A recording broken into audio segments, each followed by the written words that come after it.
J'ai souvent des diarrhées lorsque j'ai mes règles, est-ce que c'est normal? Tout le monde se pose la question et personne n'ose y répondre, je vais le faire aujourd'hui. Lorsque tu as tes règles, il faut que le sang s'écoule de l'utérus et donc ton corps sécrète une hormone pour aider cet utérus à se contracter qui s'appelle les prostaglandines. Ces prostaglandines ne se disent pas je vais directement vers l'utérus et c'est tout. Elles touchent également les organes qui sont autour tels que les intestins et donc les intestins également se contractent, ça accélère le transit et donc effectivement il est possible d'avoir des diarrhées notamment au début des règles. Donc c'est rien d'inquiétant, c'est juste chiant et c'est le cas de le dire.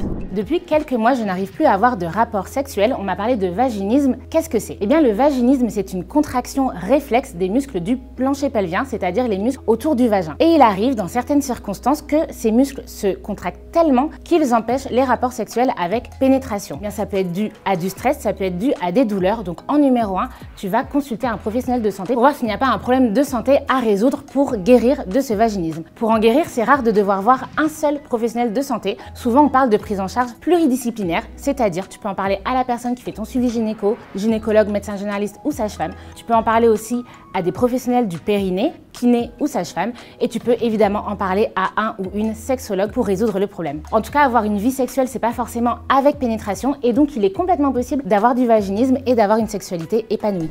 Depuis quelques mois, je souffre de sécheresse vaginale. Existe-t-il des traitements? Il y a certaines sécheresses qui sont dues au tabac, à la fatigue, au stress. Agis là-dessus. Il y a certaines sécheresses qui sont dues à une hygiène excessive, c'est-à-dire trop de savon, du savon pas adapté à la vulve ou même des personnes qui font des douches vaginales, et bien ça, tu arrêtes. Et enfin, il y a des sécheresses vaginales qui sont dues aux hormones, parfois à la contraception, mais tu peux pas toujours changer de contraception, parfois dues à l'allaitement ou même à la ménopause.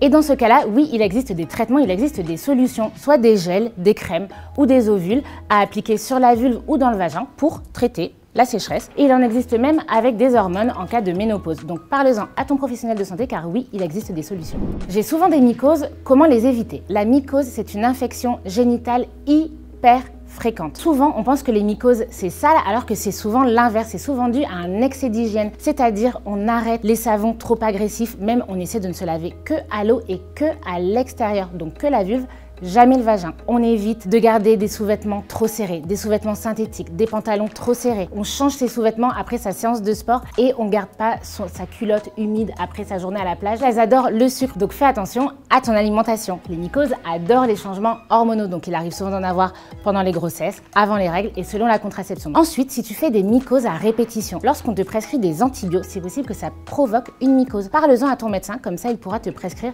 des probiotiques en même temps que les antibiotiques. Ce n'est pas une infection sexuellement transmissible, tu ne vas pas la passer à ton partenaire si vous avez des rapports sexuels, mais forcément je te déconseille d'en avoir le temps que ce n'est pas traité, tout simplement parce que ça va t'irriter encore plus. La mycose, ce n'est pas sale, donc ose en parler à ton professionnel de santé, franchement ne laisse pas traîner. J'ai des infections urinaires après chaque rapport, je ne sais plus quoi faire. Il arrive souvent effectivement d'avoir des infections urinaires après les rapports sexuels, que la majorité des infections urinaires sont dues à un germe qui s'appelle Escherichia coli qui se trouve dans le tube digestif. Or, quand tu as des rapports, les mouvements, les frottements, peut-être même les passages d'un orifice à un autre font qu'il peut y avoir des germes du tube digestif et donc de l'anus qui remontent jusqu'à la vessie. Va faire pipi après chaque rapport, ça permet de vider la vessie et que les germes ne puissent pas se multiplier. Et surtout, n'évite pas de boire beaucoup d'eau parce que quand même, ça déshydrate d'avoir des rapports.